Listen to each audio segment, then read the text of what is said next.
Welcome, everybody, to another episode of the Remodelers on the Rise show. I have a guest with me today. His name is Mark Valchine. Nailed that pronunciation of the last name, didn't I, Mark? You did. Thank Bravo. you for queuing that up for me. And he is a home building instructor for the Ann Arbor Student Building Industry Program. It's a little bit of a mouthful. We could just shorten the Ann Arbor to A square. That's what we call it around here in Michigan. The Ann Arbor Student Building Industry Program. And here's how I'm going to start. I noticed in your email signature, Mark, that you had a quote. It was from a gentleman named John Ruskin, and it said, "The highest reward for a man's toil is not what they get for it, but what they become from it." And I was curious if you could expand on that and kind of share why that is in your email signature. Well, I believe that money is not the root to the reason why we do everything. So I've been fortunate enough to find a passion and a career inspiring young people and helping them find ways to move forward and have a successful life and career. And I believe if we all shoot for that, so that the world's a better place and everything else comes from it. Yeah, and everything else kind of takes care of itself, and I like that. What are we focusing on? Why are we doing what we do? Why do we love what we do? Yes, the financial aspect is part of it and providing, but I like that emphasis there. So I asked Mark to be a guest on the show. I got to see him, not really know him too well, but got to see him the last couple of times I spoke to the BRAG, which is the Building Remodeling Group in Ann Arbor, and both times, in particular this last time about a month ago, what I saw was Mark stand up during the introductions, and he had three young gentlemen around his table. I think there was three this last time, and all three of them stood up and kind of introduced themselves. They were high school students, very respectful, very articulate, very happy and proud to kind of be one of the top students who were invited to this meeting. And I thought to myself, being in this industry, understanding the remodeling world, the building world, the contracting world, in the years and the decades ahead, we are going to continue to have a major challenge on the labor force side of things. And one thing I've kind of figured out is that it's not going to be one person that solves this. Mike Rowe, for all the work that he's doing and the great work he's doing, it ain't just going to come on his shoulders to fix the labor and the challenges we have there. It's going to be a combination of everybody in the industry doing their part to talk about what an excellent opportunity this is and how this can be a wonderful career path for so many young men and women. And Mark, I just see you living that. I see that you've made a career out of that, and I thought it would be inspiring and encouraging for people to hear kind of your story, the students you're working with, and hear a little more about that. So if you could maybe give a little bit of your background and a little bit of the background of the Student Building Industry Program, and we'll go from there. So a brief background of myself is that I started kind of swinging a hammer out of necessity. My parents bought some property, and I was 12 years old, and my dad embarked on the journey to build his own house. And I was exposed to construction and that whole process through there. And it just, as they say, sawdust kind of entered my veins, and it was fun. And I didn't want to go work at McDonald's or anywhere else during high school. So I was able to get a co-op job with a local builder and be a carpenter, a labor apprentice, and work through that process. And he actually was awarded a big contract for condos, three condos per unit. And through my junior and senior year, onto the end of my senior summer, we were a production framing crew with about 40 guys on the site, just jamming it out. So, learned a lot about what I liked, what I didn't like, and then the rest was kind of history. I strove out to obtain my builder's license. I did so at the age of 19, started my own business.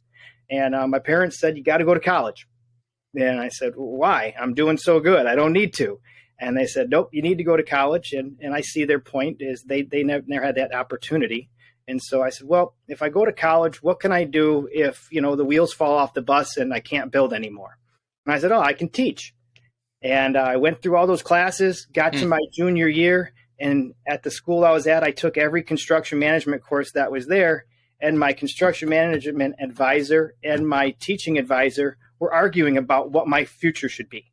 They were saying, you need to go into construction management, running your business. And I turned down a couple offers from big organizations because they wouldn't let me student teach and finish out my student teaching, which I started. And my student teaching experience was the best experience I could have. I had a mentor teacher that we coined the godfather of construction because he was just that influential guy who helped motivate and help students rise up above anything that they were going through. And we framed up 2 houses side by side during my student teaching experience. And I looked back and I said, I never want to do anything else. So I went right into it. By the age of 22, I was running an on-site program here in Southeast Michigan. Probably the youngest teacher to do so, a licensed builder. And my first hiring principal, she goes, yeah, I bet my career on you. And she laughs about it. So I was fortunate enough. I grew up near Ann Arbor. I knew the Ann Arbor program. And as I've worked up through the years teaching, the position became available and I applied for it and was fortunate enough to land it. And here I am. Very cool. Very cool. And you were telling me earlier, the majority of your time is focused on the teaching, on the student side of things, but you're also still kind of swinging the hammer and doing projects off to the side as well. Am I describing that properly? Yes, sir. I'm still active. I do a lot of kitchens and bathroom renovations, some basement renovations. I've built a couple custom homes for clients, but mainly we're focused on the students and building up hopefully our labor force here in Ann Arbor. So I want to tell you a little bit more, or I want to have you share a little bit more about the building industry program and kind of the uniqueness of that. But before I go there, if the people listening to this are remodelers, are builders, if I am a remodeler in the middle of Ohio, let's say, and you're talking to me from your perspective of things, what do you want that person to kind of be thinking about when it comes to how do we continue to grow and nurture and get folks involved in the industry? What's the first couple things that come to your mind for that? Well, I think that's my main goal for this is right. to share those ideas. Great ideas, and this can be taken. I was thinking about that as you wanted to have me on here, and as you said earlier, micro can't do it all, and this isn't going to be a one-person solution to get out there and get it. So I think we need to really focus as a smalling remodeler that might not think this is their cup of tea, but they need to focus on how to show that what we're offering is a career and not just a job. And that's a little bit difficult because if the students go to college and they enter into the college and the advisor goes, oh, you take these classes and here's your end result. And then here's the salary kind of position for it. And parents get all warm and fuzzy. And so we need to change the conversation around the dinner table with the parents, with people that are advising our young people, and show that we are offering a career. And we need to kind of do that to show how a student can go or a young person can go from a laborer or a carpenter's apprentice to a foreman to possibly a business owner, and show that non-traditional track of how that becomes a full career and you can work your way up. Some of the ways to try to change that conversation, I think, is to get involved, in your local HBAs and your local associations and search out and find out if there's construction programs in the high schools. If there's any construction programs that are there, every single one of them throughout the country has what's called an advisory board, and that's industry professionals that come in and help advise that teacher and the CTE coordinator or director on what direction that program should go. Beyond that, they can offer job shadowing opportunities or a co-op placement for the students.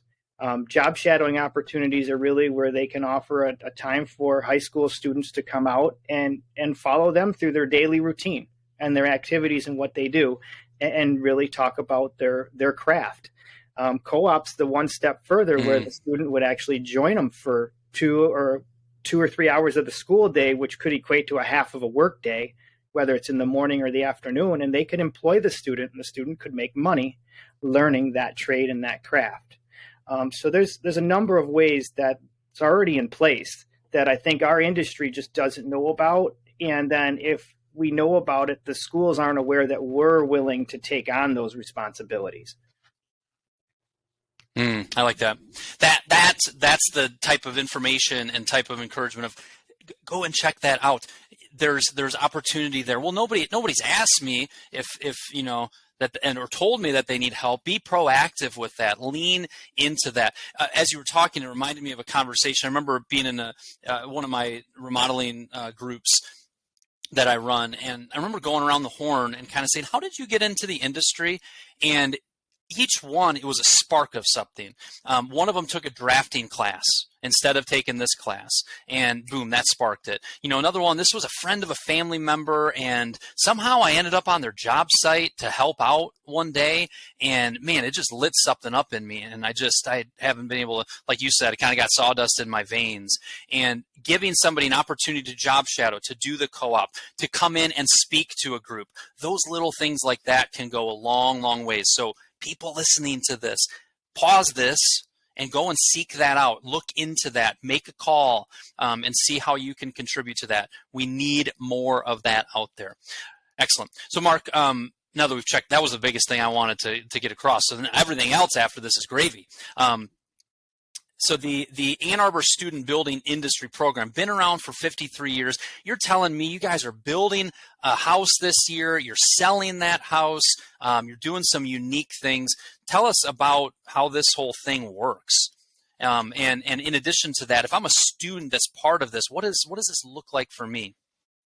You know, the biggest thing that we do is we really want to get our students traction once they leave our program. And that looks very different for every student because our students are looking for different things that we provide. But the nuts and bolts behind the Ann Arbor Student Building Industry Program is that this is a nonprofit corporation that was built way back when, and it was designed to keep the business and industry decisions based with the program and let the educational system make the education decisions. And so it's the perfect blend or the perfect marriage of the two. And so the nonprofit board is made up of industry professionals, whether it's builders, title companies, lawyers, your real estate professionals, a whole niche. And then we meet once a month to talk about the students, the house, the whatever's going on. And so it's a little bit bigger than your traditional advisory board for a high school program. A lot of moving parts here. And then the school helps make the business decisions, the curriculum, what's needed for the students, what supporting aspects do we need, all the educational decisions. And so there's that give and take and that awareness and understanding. And so as the instructor, I sit on the board and they listen to me when we talk about the size of home or what the students are capable of and so on and so forth. So the board is really the reason, the strength of the program because of those reasons. If you build a 1,600 square foot home and the industry, is selling 2,400 square foot homes with these amenities, and we're not building what is sought after or needed in our area, then it's not going to do well and you're not going to succeed. Or do you spend too much money on windows or appointments in the house, and then there's no money left over to go back in the program or help fund the program? So those considerations. So every year is a house being built? Yes, sir. Yes, sir. The only year that we missed was our COVID year when we paused in-person instruction. Gotcha. So from a student standpoint, not only am I, participating in the building of it, but I would imagine we're getting into the project management, the scheduling, we're getting into even the number side of how it all comes together. We pride ourselves on making sure that the students are aware and participate in every aspect of building a home. We want to provide the most complete experience we can. So yes. Okay. Wow. Beyond Very that, cool. How many students each year? We're capped at 32. Oh, go ahead, Mark. In each class, we're capped at 32. Okay. So we have 15 or 16 in the morning and 15 or 16 in the afternoon.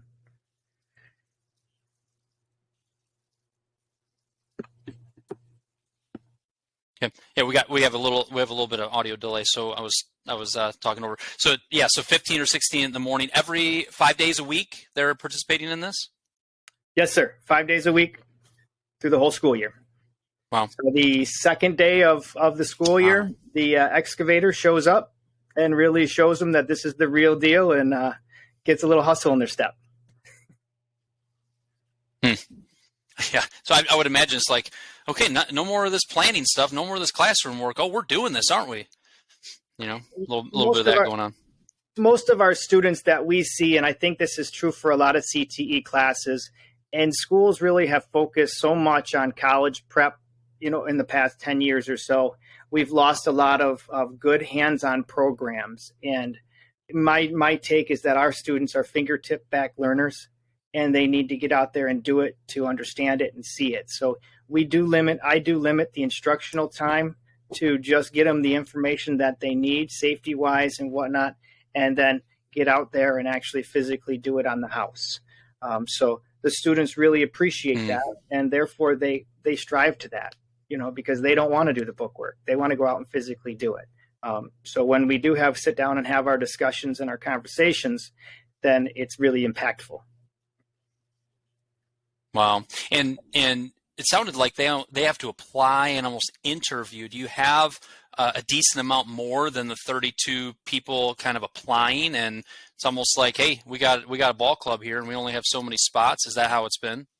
It has been that way. We would love to service more students in our system, but for safety reasons and everything else, we can't bring any more on the site at that time. But yeah, we have typically had a few more apply for the program than we had slots available.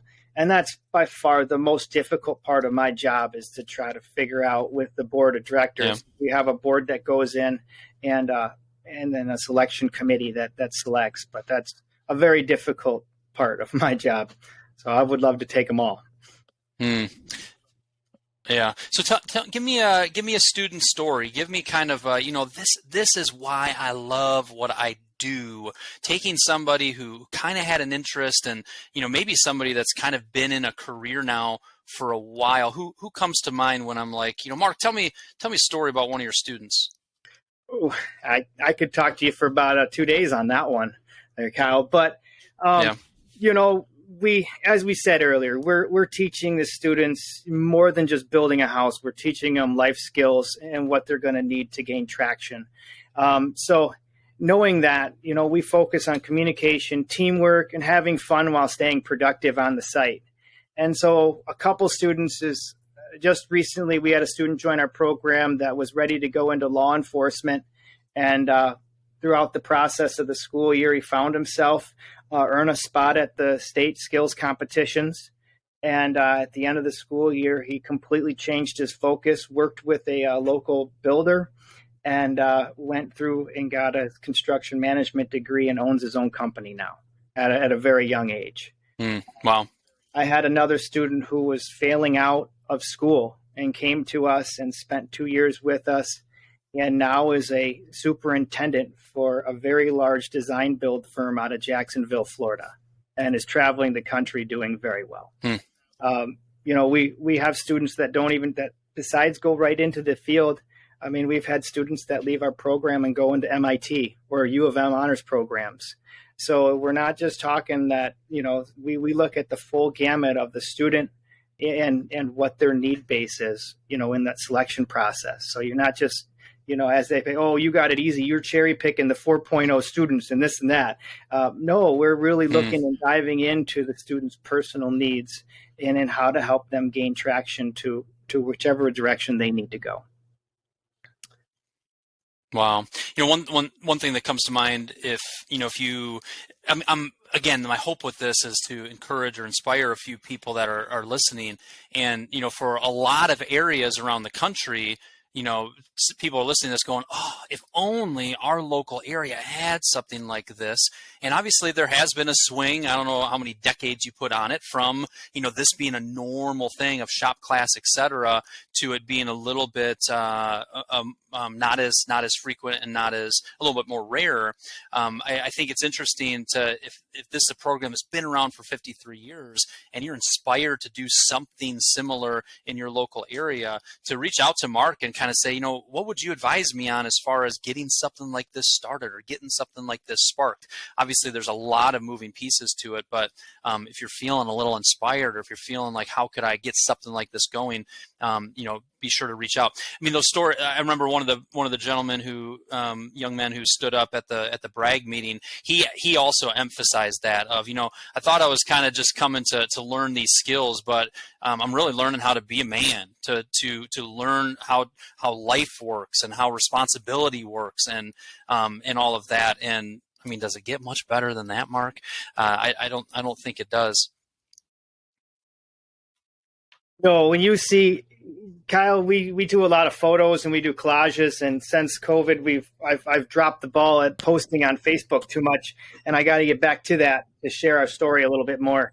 But if you look at the photos of our students the first day or two of class, and then you look at the photos, during the middle of the year or the end of the year, you can see them stand taller. You can see them be proud. You can see just the total change just by their mannerisms and how they even look in a photo alone. And it's, if you want to be excited about something, that's high school kids can get you excited about stuff because they got unlimited energy. Yeah. Yeah. On the bigger macro view of things, are you sensing, or are you seeing in your network and your people you're interacting with, we swung a little bit. So I just turned 40. I would say, my parents' generation, parenting folks my age, is very much, yeah, you're going to go to college. You're going to go to college. I have sensed maybe a little bit more of an open mind about that, realizing that, yes, college is a wonderful option for a lot of kids. And then, wow, there's a lot of kids that are just built to use their hands, and maybe this approach isn't a one size fits all. Have you felt the pendulum shifting a little bit over the last number of years, or do you feel like it's still, the pendulum's still over here? What is your take on that? I mean, I am in Ann Arbor, so Ann Arbor is a really heavy college prep town. A lot of parents with PhDs and whatnot. But I have sensed in general conversation with many parents that they are open to that conversation. And I think it's our duty, our industry has to come along and let them know that this is more of a career, and here's how you step through that career and work your way up. The local unions are a good advocate for us and are helping out as well. But it's going to take everybody, and even our smaller remodelers, smaller builders, to get in there and maybe just knock on the door, or call the school and get the counseling department and find out if they have a college and a career night. And can you get 4 or 5 builders from the HBA or your local association to go there at a booth and say, look, these are the opportunities that we have, and we're ready right now to hire 15 people or 5 people or whatever it may be. And here's how we onboard them. Here's what they make nowadays. It's a career. We are safe. We require OSHA cards. Here's our safety records. It's no longer, a prevailing, dangerous, dirty, job that you go to because you can't do anything else. This is a highly skilled job that we're looking for people to problem solve and critically think on a daily basis. So it will take all of us to get that. I heard you emphasize that. I love that. I love emphasizing the career aspect of painting that picture, of showing that. And then I'm a very practical guy. So the idea of, you don't have anything in your area? Go get you and the other 3 HBA board members plus a couple of those, and you go show up at this career fair. Yeah, you got all these colleges. Yeah, you got all this stuff. You guys make an appearance there. You're going to get the ear of several people and perhaps their parents. Those are the little things, day by day that can shift things over time. That's great. The co-op idea, I remember hearing, well, they got to be a certain age, and they can't really swing a hammer or use power tools. Can you tell me a little bit more about how just the co-op side of things, or a summer internship type thing, how can that work for a remodeler? It does change, and I know there are some insurance issues with some of the opportunities.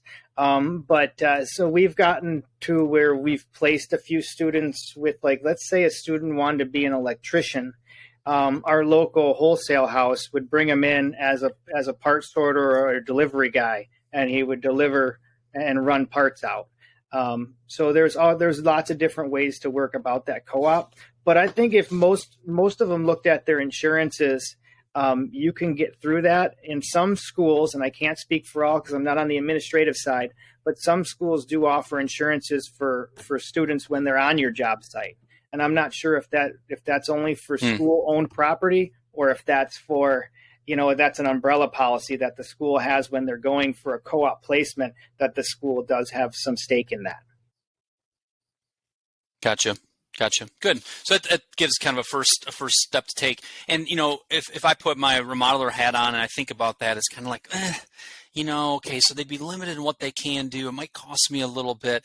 At the same time, that youthful energy, that running they could do, the helping hand they could offer, the contribution that we can make to our industry, the seeds that we're planting for future potential employees. There's a lot of good things that can come with a little bit of, we might need to slow down a little bit to show them this, or my team might have to spend a little bit of time training, and that might cost us some money. We gotta factor in a little bit of the bigger picture on here and look at a lot of the pros that can come from that too. So you've given a lot of resources already. Is there another? Yeah, please. I think like with the co-op placement, though, you're really going to want to focus on students that have come from a construction class. So their exposure, most of our construction students, well, all of them actually, are required to get a 10-hour OSHA card. So they got their OSHA certification, and they probably have more training in terms of safety than most people do that are just plucked off the street. So in terms of safety and what tools they can use, there wouldn't be a concern there. The concern would be just how you work with them and onboard them, in my opinion, and what your personal insurance policy would require, and or if the school policy is an umbrella for that time that they are a co-op student. So I think those two questions are more important for them to think about rather than what tools they can use. Good stuff. We're keeping this to about 30 minutes because you're doing this during a little bit of your break time, and we're going to have students flying into the construction trailer here soon. I said, that might make for good podcast, Mark. They might be coming in and they're on a construction site. They're probably going to be cussing and doing all kinds of stuff. What happens if one of your kids cusses on your job site, Mark? It's not just the kids. If anybody does, it's 15 push-ups on the spot. So. And Kyle, on the spot. Really, and what were you saying? So that, as simple as that, it makes them understand and be aware of what their language is, which a lot of people and students are not. And then the second thing it does, everything's done for a reason on my site. And the second thing it does is it gets them that upper body strength that they might need if they stay in the field. And so, it's a physical. That's right. Yeah, that's great. That's great. I'm putting my mind in the frame of mind of a student who is just excited. I would imagine like your morning students when they got, I'm done. Do we have to leave already? I'm guessing there's a lot of that, and like, I got to go sit in a classroom this afternoon and go back to school. I would imagine that as you're leading and guiding them, and as they're enjoying the learning and working with their hands, that it's just a life-giving thing to them. I think a lot of students struggle because they're just not interested and they're bored. And an opportunity like this, just for the right set of students, I can just see this being. Of course, there's going to be hard days, there's going to be tough days, there's going to be good days, bad days, but the transformation that can happen, it just sounds so rewarding. It is, and we build a team out here. And so they end up taking care of each other. And a lot of our students that go through our different teams, they become lifelong friends. And there's 4 or 5 of them that will come back. Our students come back when they have a rain day, or if they're back from college and they swing by to help and assist. So we're building a culture that shows that they love and they want to come back and support. Well, how many students end up going to college versus going straight into the trades? It varies year to year, but I always say a third and a third and a third. A third are here going on to college, and they're here for the leadership skills that we provide, the teamwork, and the communication. And they're already going to college on a different track, as I mentioned, U of M honors and MIT and some other places where our students have gone. And then a third is going right into the field, into the workforce. And then a third of them are going to go on to college for construction-related programs. And our program offers scholarships for those students that are renewable for 4 years that we fundraise for, as well as our local organization, Bragg, offers scholarships for secondary ed and also for the Right to Work grant. So the house you guys built last year, what did that look like, and what did it end up selling for?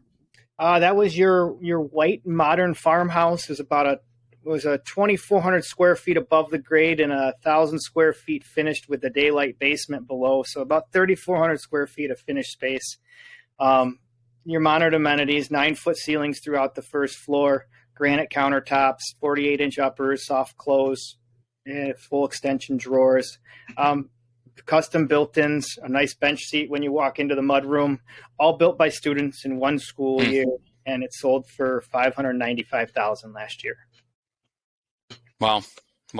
What an amazing application of all of this. And then to understand the home value aspect of it, the amenities, the finishes. And Mark, you're telling me that I would love that house just as much as one built by those non-high school people? Kyle, not only am I telling you that, we promote it that way. Wow. Love it. Wonderful, Mark. Thank you so much for taking the time to do this. My main takeaway is just related to what we've talked about throughout is I don't know what it is that I'm talking to everybody listening to this, you each are going to do related to continue to strengthen our industry and to help encourage the next generation of tradespeople that are coming up. But it's one of the hats you need to wear. It's a responsibility that you have. It's yes, because of just you're in the industry, but also, for the health of your business and the future in our industry. Everybody needs to contribute something, take some action related to that. Mark shared, it could be a career fair, it could be local this, it could be local that. Look for a way to plug in for that. And then Mark, if there was something that you didn't mention that you wanted to mention or something that you wanted to emphasize again, go ahead and kind of close us out with that. I think we're in it together. We all have to step up to the plate. I think there's a ton more students that are in our high schools that are looking for something other than college and need to know that it's a viable career. And if we want to, be able to provide the housing shortage that's out there and the remodeling shortage that's out there, and if you want to make your list of jobs look a little smaller because you're able to knock them out a little faster with the workforce, a little bit of time at night or searching out and promoting for yourself, and not only yourself, but our industry, is going to go a long way. Awesome. Thanks so much, Mark. Thank you, Kyle. Appreciate it.